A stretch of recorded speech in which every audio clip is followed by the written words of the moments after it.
Hi, I'm Dee from Portland, Indiana, and you are listening to Community Radio 95.7 FM WELT LP Fort Wayne. Cute. You're welcome. That's really cool. So my guest in the studio today is Dee Humbles. Humbles. Humbles. And we are going to just jump right into this fireside chat. And it's going to be about mental health, mental illness, and what Dee really loves to focus on is mental wellness, right? That is correct. All right. So I just want to just sit back and relax and let's hear your story. All right. Well, I do have quite a story. There is mental illness running on both sides of my family.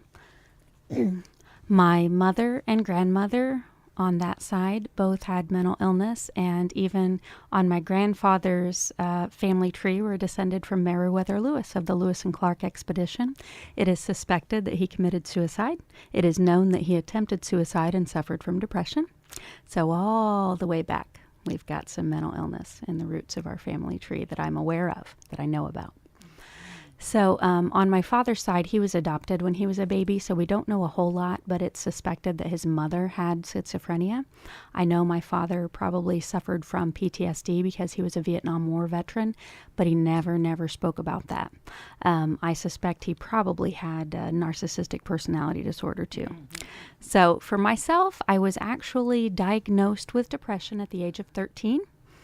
And that was considered situational at the time. I'd been reported abuse in my family. I'd been abused for about 7 years. Every form of abuse you can imagine I was subjected to by my mom and a couple of stepfathers. And so I went into a group home that was state-run. And so I was a ward of the state from the age of 13 to 17. But they had diagnosed depression and started getting me counseling on a weekly basis. And that was pretty wonderful. I was in a more stable environment where they had house parents that lived with us for 2 days, and then they'd be off for 3, and then they'd live with us for 3, and then be off for 2. So we had 2 sets of house parents. Okay. We had a house mother and then an assistant house mother that was there during the day. While we were at school, usually there was an assistant there just in case somebody came home sick. So that gave us some stability and some rules, and we were, made to do household chores, make our beds and vacuum and dust. Mm-hmm. And we had kitchen chores too. So that was a much healthier environment than I'd had at home, where at home we had, electricity shut off sometimes and water shut off and things like that. And of course, a lot of dysfunction at home. So getting into that stable environment was the beginning of something a little more healthy for me mentally, and getting the counseling was great. That's where they had tested me and found out the depression at 13. But back then, that was in the 1980s. I'm going to date myself just a little bit. And they didn't give us medication at that time. I know looking back, I had symptoms of the diagnoses that I have today, which are post-traumatic stress disorder, bipolar disorder type 1, which means I have full-blown manic episodes in addition to full-blown depression. And I also am diagnosed with ADHD. So those things were not diagnosed till my late the ADHD and the PTSD were not diagnosed till my late 30s. Mm-hmm. So I have a question. Now, if they did not medicate you, what was the treatment around? The main treatment there was a stable environment. Okay. And then if looking back now, I can see that the weekly counseling that I got was absolutely, and they used a lot of what today would be called probably just cognitive behavioral, but some rational emotive therapies were all just kind of built into just a common sense approach to, here's the consequences. If you make this choice, you're going to get these consequences. We lived on a level system, and they were called write-ups for, misbehavior. So we learned very quickly what we could and could not do, and if we chose to misbehave, what the consequences would be. It was a stable environment, where at home, I might do something one day and it went unremarked. The next day, I might just get slammed with huge consequences. The next day, the exact same behavior might get laughed at. so a very chaotic, unstable environment at home. So the stable environment was the biggest thing. And then, the consequences for behaviors. And then they might sit down and explain to you, if you choose to do this, in 5 years, this is what your life might look like. As opposed to if you choose to apply yourself and do your studies and not misbehave and, get this after school job, which I did. I got jobs at the age of 15 and then 16 and then 17. Then this is what your life might look like. Basically giving us the hope that your life can look different than your parents. Your life can look different than the unhealthy roots. So a lot of it was structure that I won't even say normal, because what does normal look like? What homes should look like? I'll say, I just won't say normal, because who says that's a value judgment? I will often tell you what we laugh about in our NAMI support group meetings is normal. What is normal? It's a setting on my dryer. That's all that it Thank is. you. That's right. But you're right. Structure and routine. Thank you for using those words, because structure was so lacking. And I am a person, my current counselor gave me an assessment to do online to see what kind of personality you have. And I'm a person that needs a lot of structure, and I really didn't get that from my mother especially. So they gave that to me, and it was something that my heart and body and mind craved so much. And I got it at school, and school was really, I had a lot of teachers that invested in me too. So that was good for me. It was really good. Okay, so I want to back up a little bit. When I met Dee, I met her as I kind of observed her presenting at a NAMI function, and wanted very desperately to have her come and speak, just because of how I saw you interacting with the group. And I'm just going to be very transparent here. And so when I talk to her, I have these grandiose ideas. Okay, this is how the show is going to go. This is what I want. This is what I need from you. And when we initially talked, I wasn't getting what I needed from you. And I said, well, we'll have to talk again at a later date, because actually you were busy, I was busy, and we were talking at each other and not talking to each other. And then at a later date, we were able to talk. And I kind of felt like things came together. But I am a spiritual person, and I'll have to say this. So when you came in today, and I had been preparing, okay, here's the line of questions. Here's what I'm going to talk about. But life happens, and everything that I had prepared is not anywhere in the direction we're going right now. And this shows me that you are a lady of character and structure and very flexible. Because what we talked about and these ideas I had in my head is not the direction it's going. So you're ready, you're prepared. But ultimately, I just know that the Creator has in store how things are supposed to go, and that's how it's going. So I have to say thank you. I appreciate you for your flexibility and structure. And it's so funny because after you got started, and you said, you should pull up my email. And I'm like, oh, I didn't even think about that. And then I pulled up my email, and here the questions are. But we're going in your direction. Thank you, Dee. Thank you, Gena, so much for having me. And this is the thing that I had prayed about before I came, because I also am a spiritual person. That's one underpinning of my mental wellness, my mental health journey, and even in my mental illness. Most of us with a diagnosis, if we have struggles, as I have had with psychosis, when we have psychotic episodes, those do go in a religious direction a lot of times.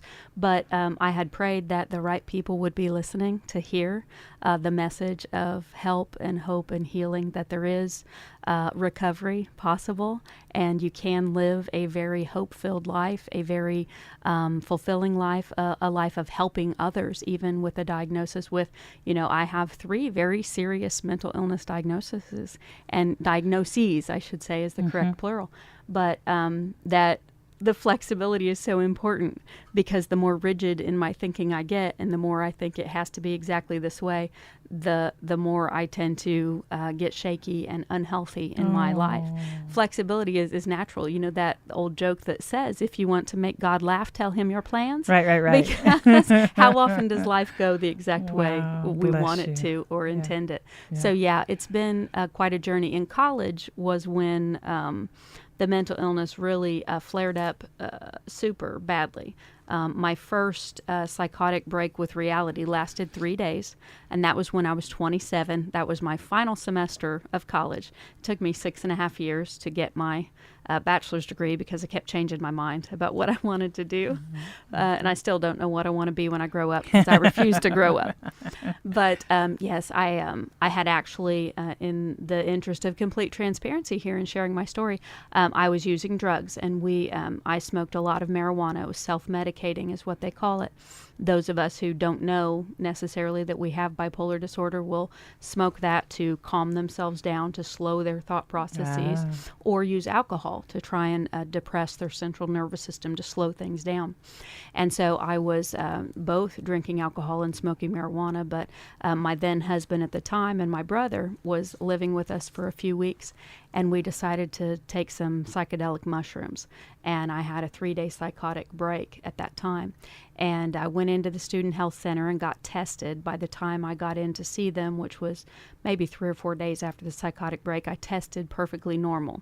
So I didn't get a diagnosis and I didn't get treated. But for 3 days, the television was speaking to me.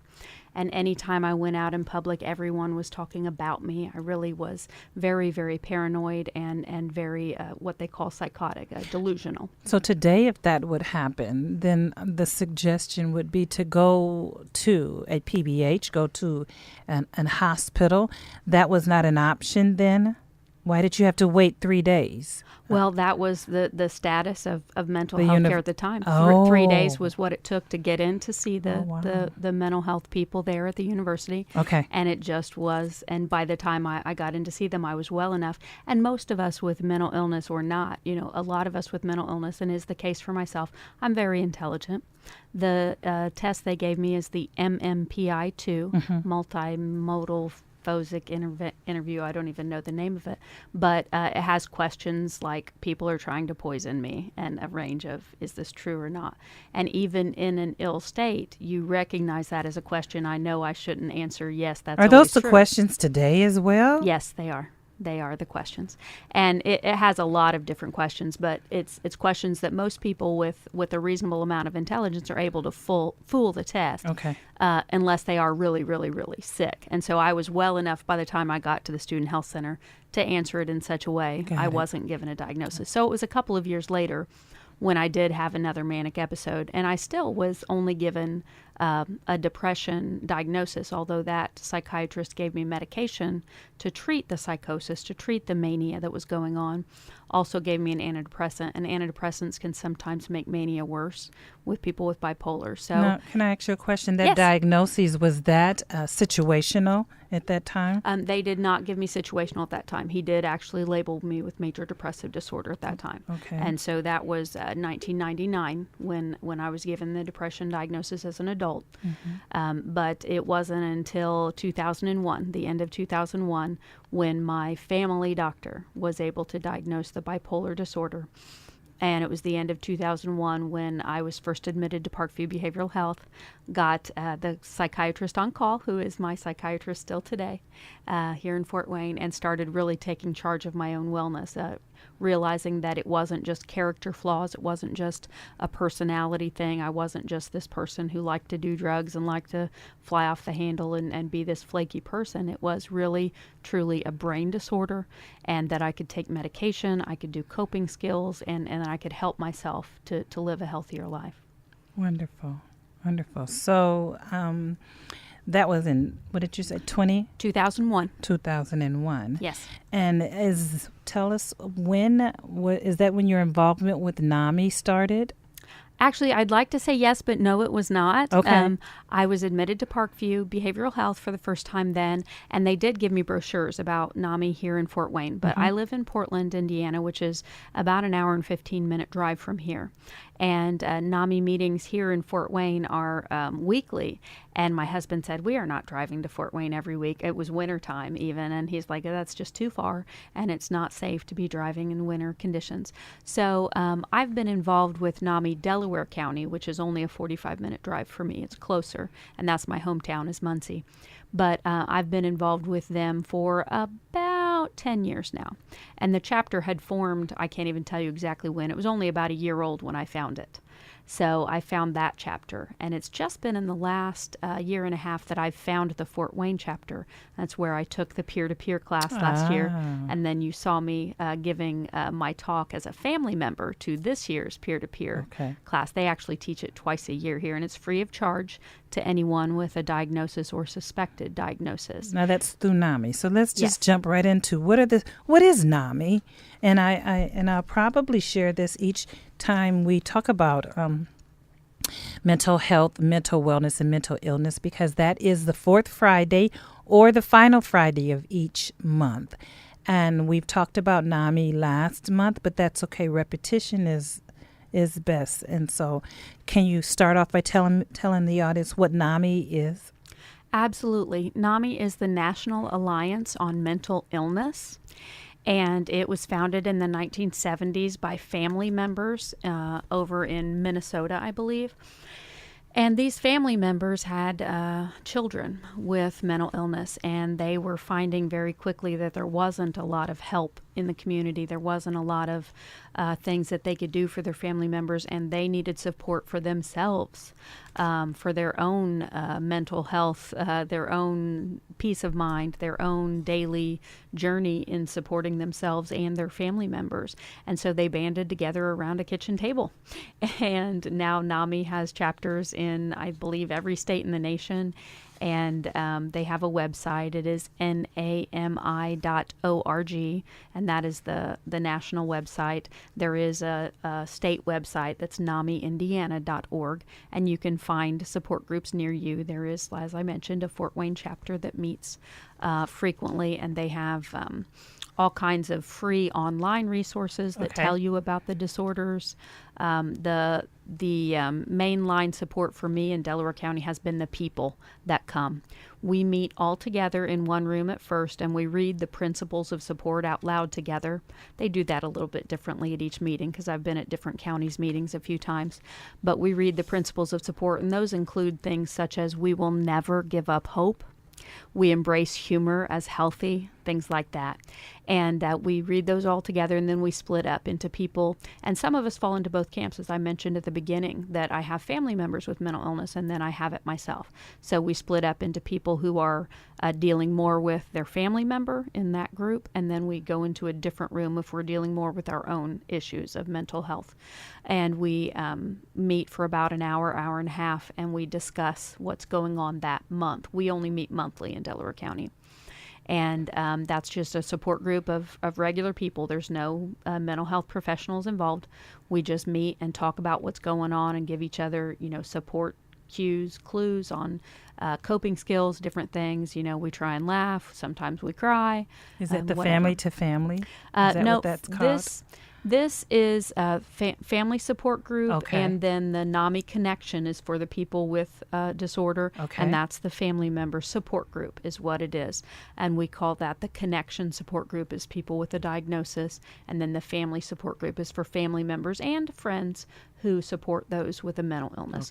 We do not welcome spectators to those meetings, but concerned people who care about those with a diagnosis and or people with a diagnosis or suspected diagnosis themselves to come and get support. Awesome. What other groups does NAMI do for education? And that's right here. We have the Family to Family course is a 12-week-long course that NAMI offers free of charge to family members. And you can find out information on the website, what counties are offering that and when. Delaware County usually offers it in September.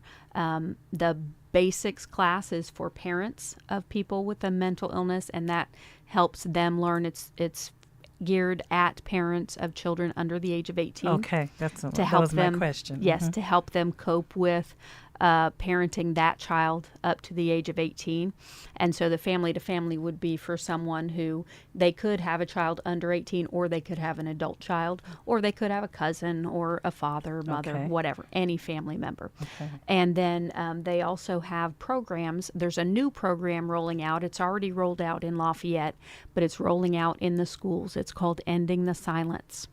And I'm a trained presenter for Ending the Silence. It's aimed at high school students and also teachers and parents, and to educate these students about mental illness issues and the warning signs and how to help them cope with the signs and symptoms and the disorders.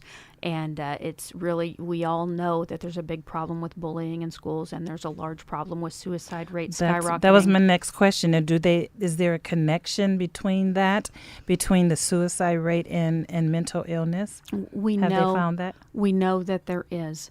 People with bipolar disorder, for instance, are much, much, much more likely to take their lives by suicide.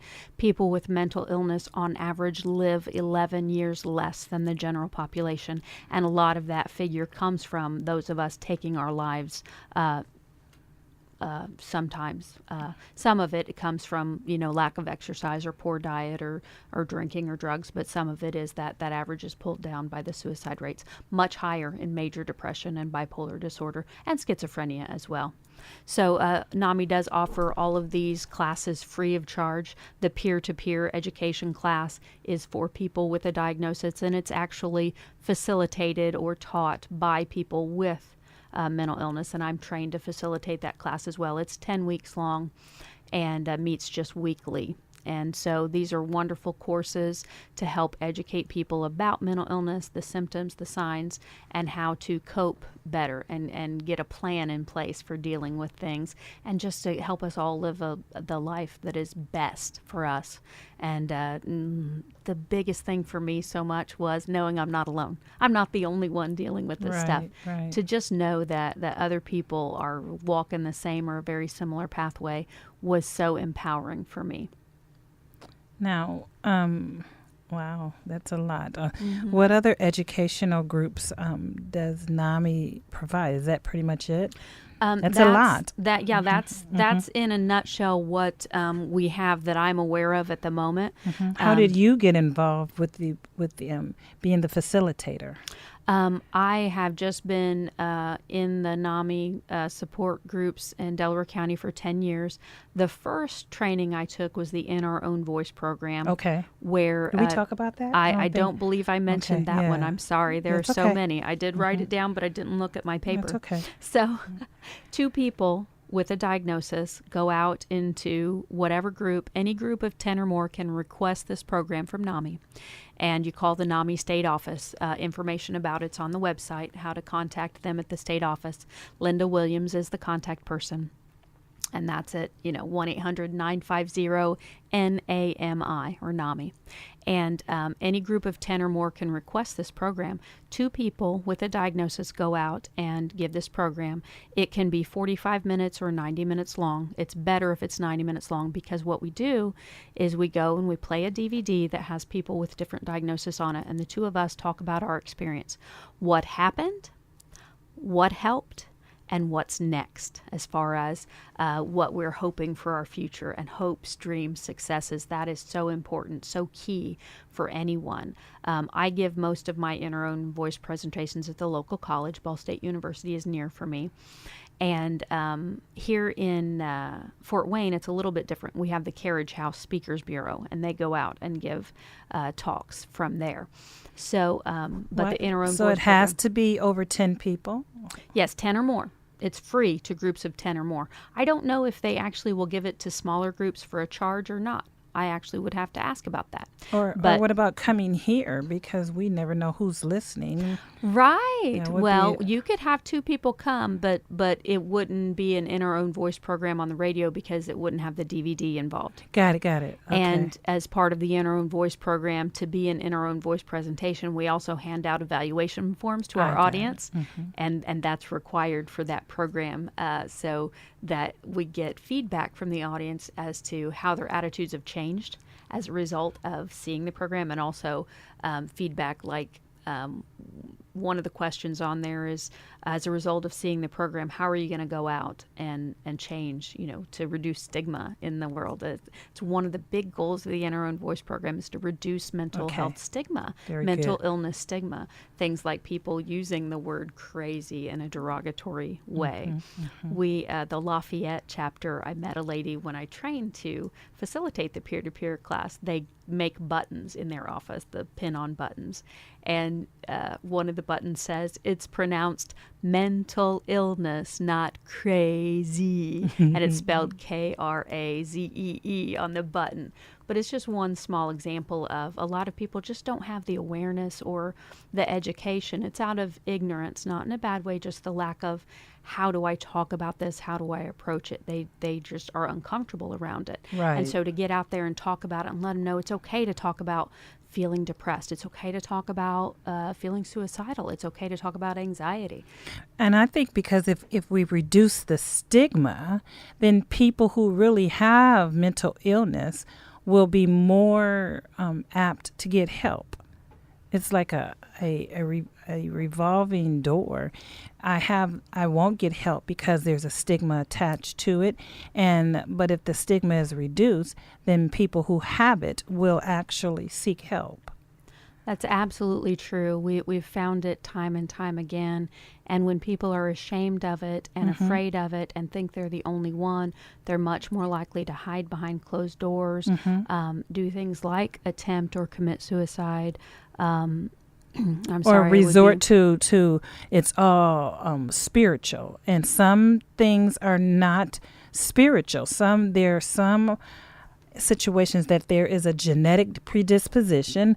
There is something biologically disconnected, and so when that stigma is reduced and the education comes, then people are more apt to understand it.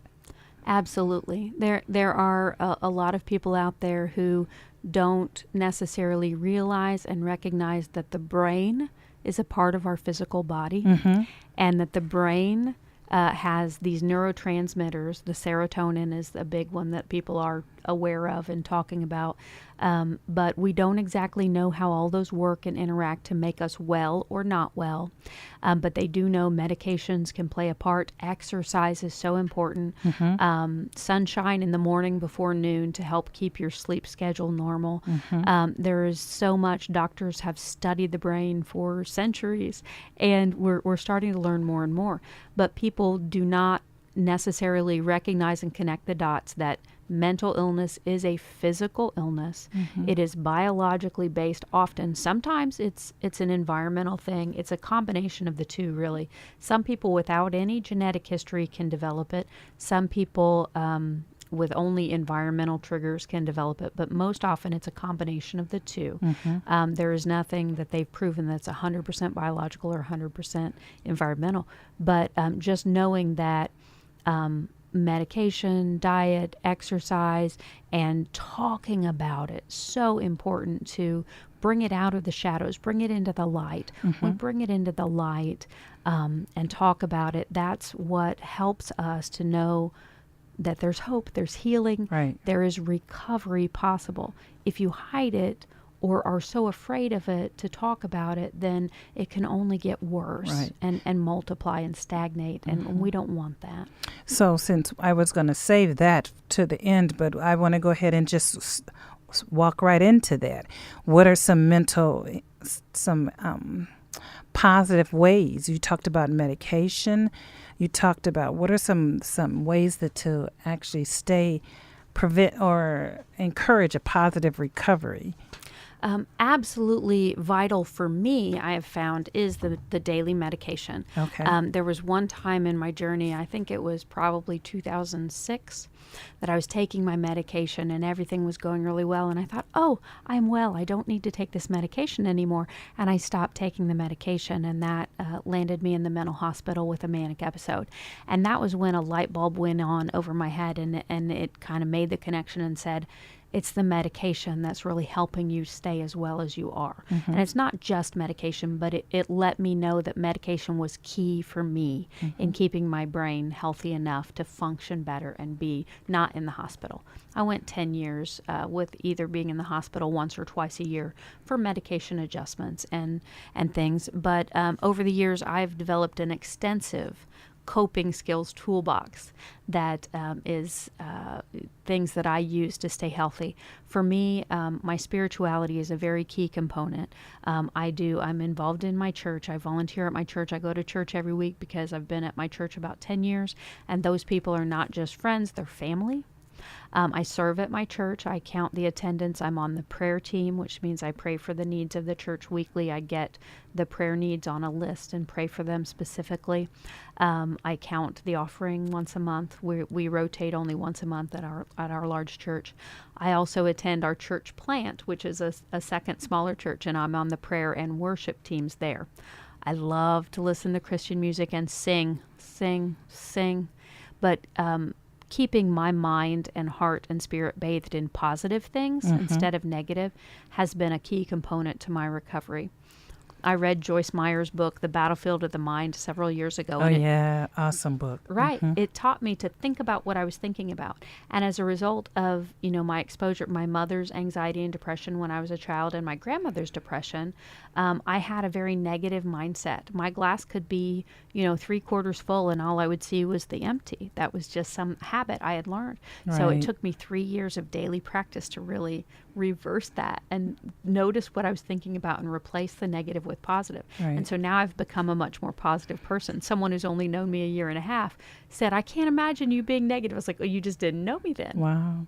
And so here's something to actually keep in mind is that long ago, what was said is that everything that we learn at a certain age, and we can't relearn things. It's neuroplasticity. But it has, I don't even know how recent it is. I probably need to do the research to find out when, that you can lay down new memories, new brain tracks that can reprogram your brain. And that comes from habits, doing things, habits, just like you said. You stay around positive people, you listen to positive music, you encourage yourself. You're laying down those new tracks in your brain to help you in your recovery. And so that's awesome. Yeah, I know. I had one therapist tell me one time that the old tracks, the negative messages I got growing up and the negative stuff would never go away, but I could cut new grooves, like in my record. I could cut new grooves. And we know from people who've experienced a stroke or something that they can relearn to walk, to talk, to do those things. And it is. Our brains are much more plastic than they thought. Right. We can learn new ways of behaving. Right. First of all, it is you have to want to. And you have to work hard to do it. Right. So for me, it was a necessity. I looked at where that past habits of negativity had gotten me and, the hole of depression that I was living in. And I was like, I don't want to do this anymore. I don't want to be this way anymore. I want to change. And so I worked hard to change. Nice. So it's the medication. It is the coping skills. Can you share that? And you also talked about mindfulness, if you want to touch on that. Yes. My psychiatrist started working with me on mindfulness about 3 years ago, so many times. And I think this is kind of epidemic in our culture. We are not fully present in the here and now.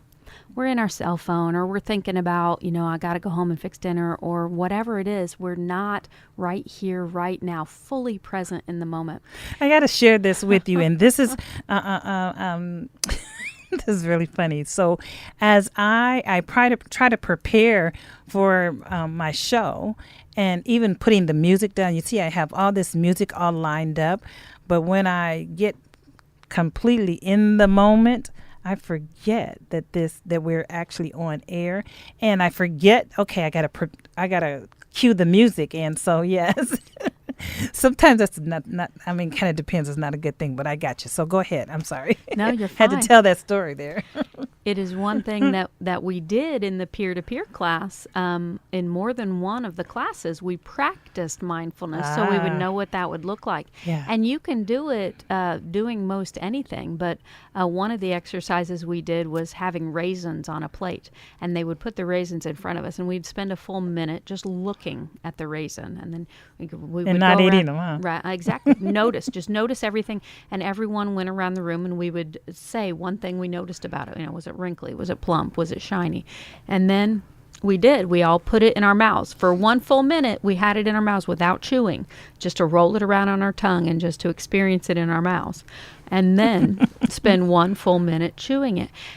But mindfulness is to be fully present in the moment. Yes. And it's a coping skill you can use if you're having anxiety or panic, which I do sometimes experience anxiety or panic, less now since I've been walking a wellness recovery journey for so many years, but I still have issues now and then.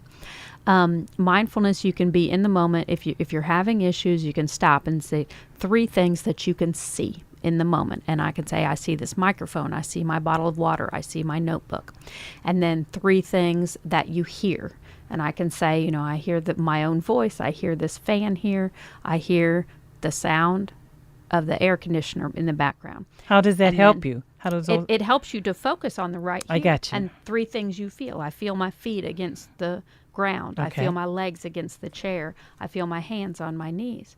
And it helps you to focus and to be fully present in your body in this very, very moment. And if you're fully present in the right now, you're not going to be anxious.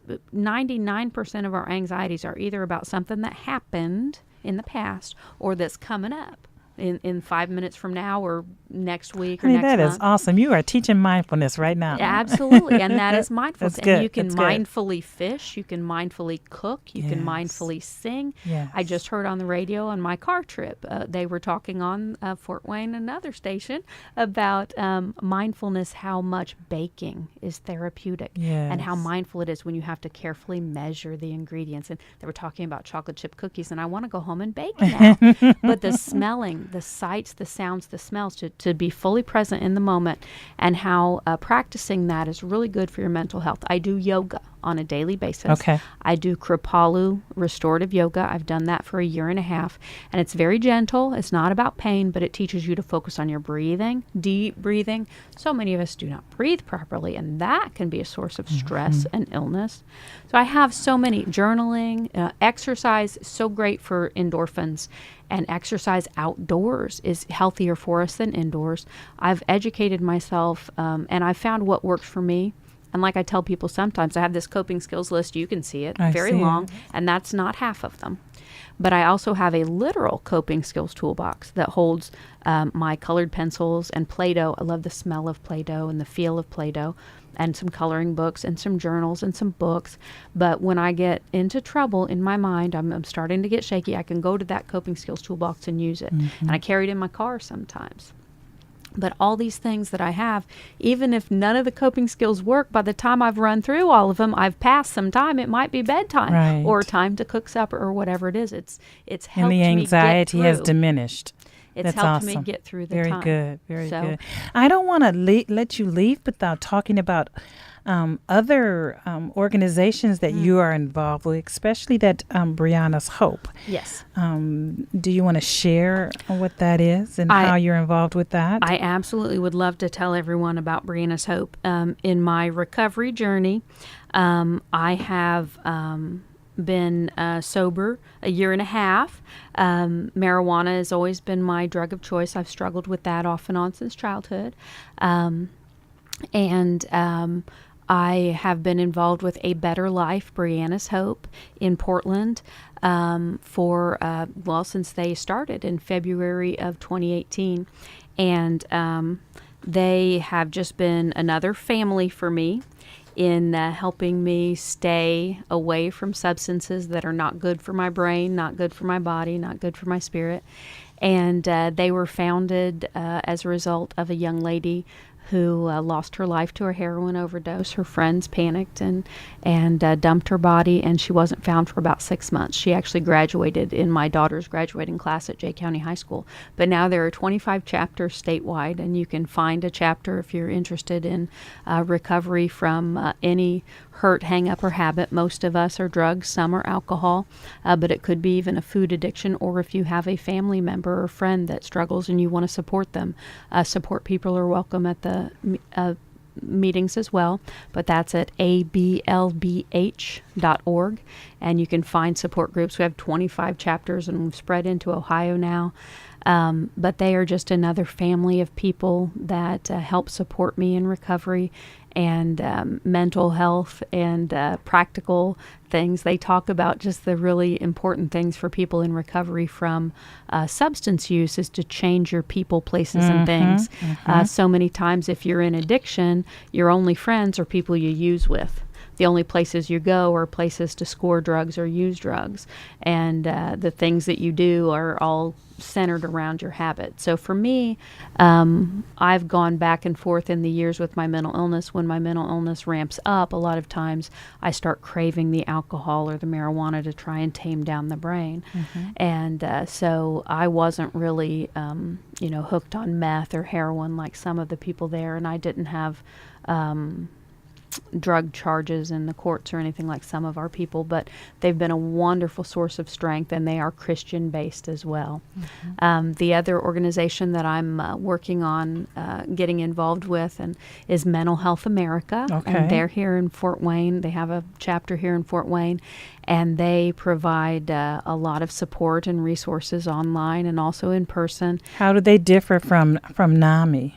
Well, I'm not as familiar with Mental Health America, but they're very, very similar in what they do, dedicated to improving the lives of people with mental illness. And they offer now community health worker and certified recovery specialist classes, which NAMI used to offer, and then NAMI didn't want to apply for the grant anymore. So Mental Health America and a few other places applied for the grant. Well, Mental Health America got it.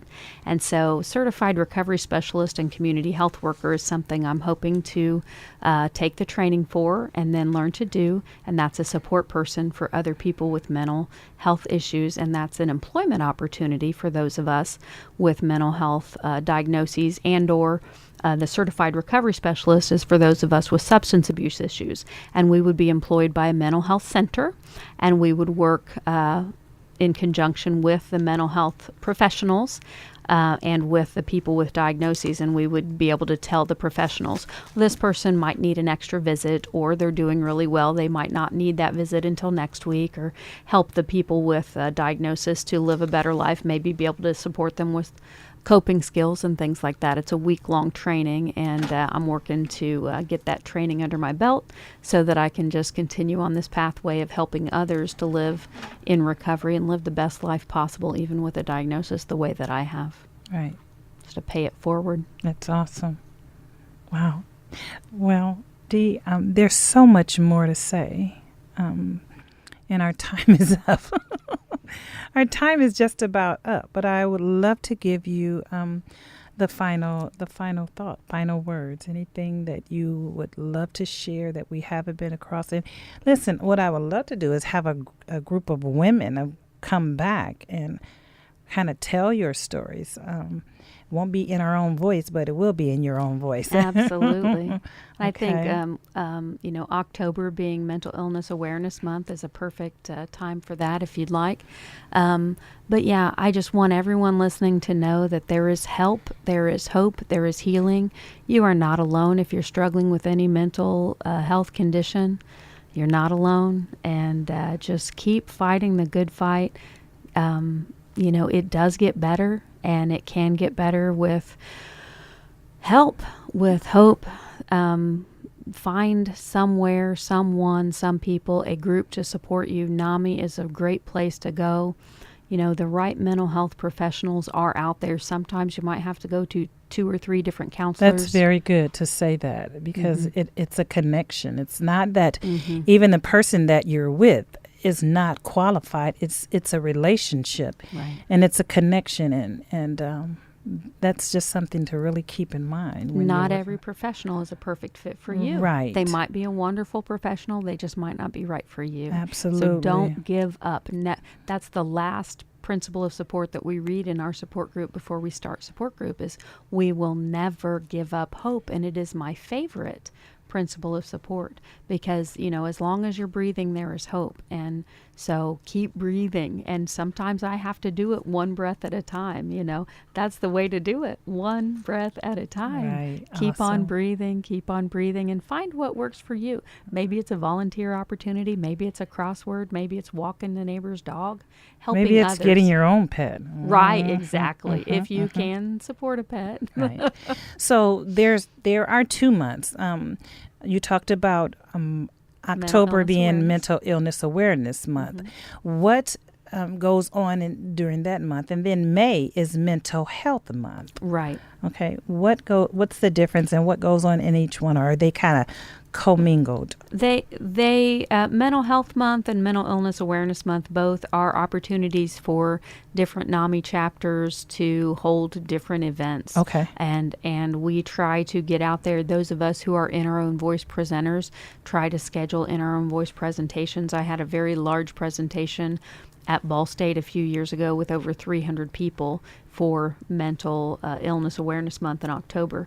And Mental Health Month is where we tend to promote more of the prevention and awareness, screening, kind of, get out there, tell people what the warning signs are. There are NAMI walks where we go and raise funds for NAMI. Oh, wow. And get people out there to walk for the awareness. We have the Bowl-a-thon. I think that's in October.